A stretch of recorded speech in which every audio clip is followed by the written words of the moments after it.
Well, hello everybody. Hope you've all had a wonderful week. I unfortunately am in work tomorrow on Saturday, but such is life. Hope everyone else is looking forward to having a wonderful weekend. So, in this video, I wanted to talk a little bit about world building. Now, obviously, I went through the details of the legends and how certain things came to pass and the world in which we find ourselves. But this is more about the need to create structures and certain environments in which the book and indeed all of the books can ultimately flourish. And I say flourish, but obviously they can also be sources of conflict as well. So what I set out to do was I thought, well, I realized I needed to create um, environmental factors, governmental factors, a political, economic, things like that.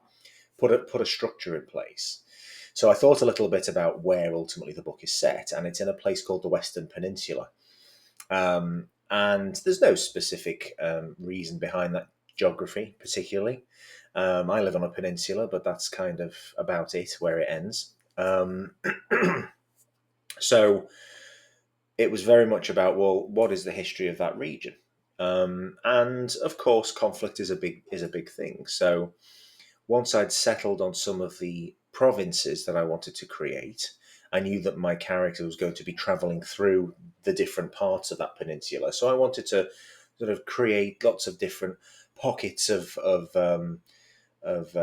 interesting landscapes or challenging landscapes or mountain ranges or volcanic areas or wetland or desert, and it's a really interesting and exciting part of creating places like that because you can just you let your imagination run wild, and I really, really enjoyed that aspect of it. So essentially the history of the province is of the region is that it was divided into several provinces, and some of them were occupied by settlers who travelled from different parts of the world, and others were just kind of used and built up as from small settlements into larger towns and cities as the decades and the ages went by, and they are characterized by the different races of people who live there. And I'll go into a bit more detail about the different races who live there in another video. But essentially, it it got to the point where the northwesternmost province um, was effectively a small fishing village because obviously it was surrounded on it was on the tip of the peninsula, surrounded by water.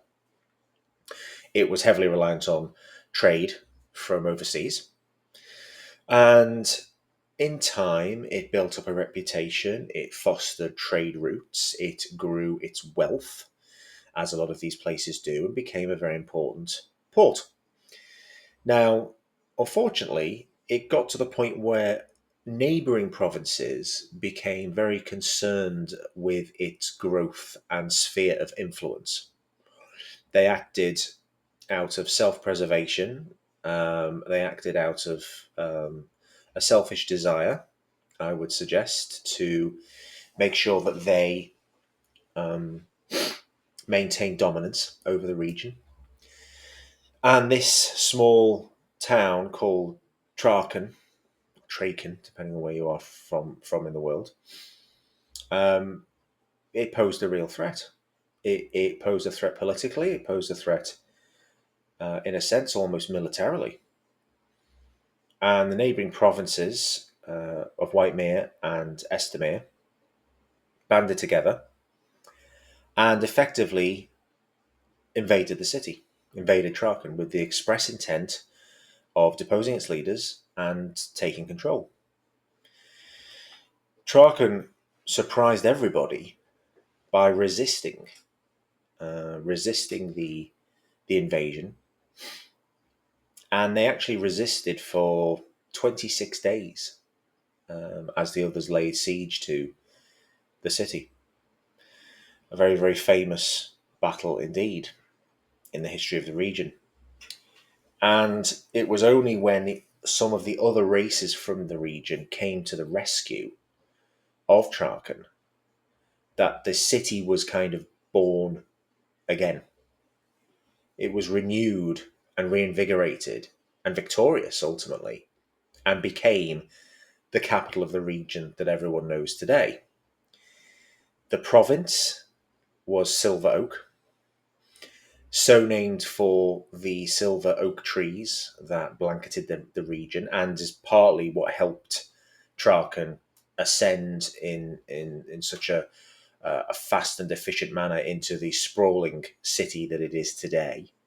The resources and the natural resources it had access to, both from water and from land, gave it prime position when it came to exploiting those resources. And it realized that it could never tolerate something like that again. And as it was now becoming this important sphere of influence in the region, it needed a way of governing. So the Council of Elders was born, a ruling council with a lower and an upper chamber.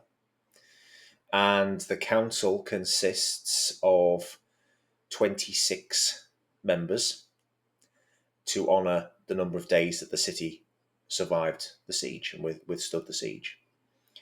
Representatives from all over the region, not everybody, only the larger players get seats on the upper council, in the upper chamber as elders. And an elder is somebody who has achieved great things in their long career. They're normally of an advanced age. They're venerated. They are rewarded and honoured by becoming an elder. And they get to influence government at the highest level. And overseeing all of this to achieve a consensus is a person who is known only as the first. This person achieves office by being voted there by the other elders, and he or she effectively renounce their names and titles. They are simply known to everybody as first. It is the highest position in the land that you can possibly achieve. Now, there are other races in the region who wish to have power and influence, and who wish to feed into that governmental body, but they haven't quite got there yet. And the reasons for that is that Traken has decreed that certain races must pass certain criteria in order to be considered. And one of the themes that we pick up in the first book is around the fact that prominent members of Traken society have tasked two of the, I hate to use the term, but lesser races who don't currently have seats on the council and have been implacable foes for hundreds of years with making peace. So they send their peacemakers to the lands of the barbarians and the Dune, and they say, if you make peace, you will be granted seats on the council. Now, for races, lesser races who perhaps don't have access to the same kind of resources, the same kind of wealth, and certainly not the same kind of influence, this is usually an offer that is far too good to pass by as an opportunity. So there are several references in the books to the peace talks, and that's something which is fully explored in book 2. But it just illustrates what I had to create in order to advance the agendas of certain characters, advance the storytelling, and it's quite fun to do. And ultimately, it is a place for our hero Fen to aim for, because it is in this place that he believes he will find some of the answers to the questions that he's been searching for, burdened with for the last 20 years. So, that's Traken and the provinces, and there are other races who have prominent positions on the council.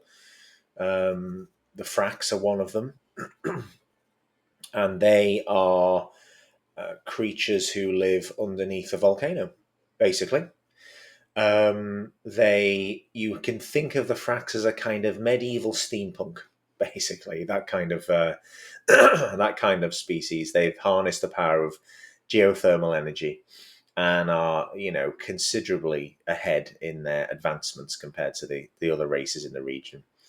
And we meet some Fracks in book one, and later on in the series, we actually go into that city in another adventure in book three, and learn about their way of life and how they're contributing to the wider global, wider regional um, political situation, how they're contributing to it, how they're influencing it, sometimes for good and sometimes for not so good. But essentially, that's kind of a rough guide to the world I've created, and there's a few landmarks which I won't go into too much detail about at this stage. But it was just a quick check in to sort of say, talk to you a little bit more about that, set the scene more than anything else, and yeah, I hope this further adds to a sense of anticipation for the book. So thanks for listening, and have a good day.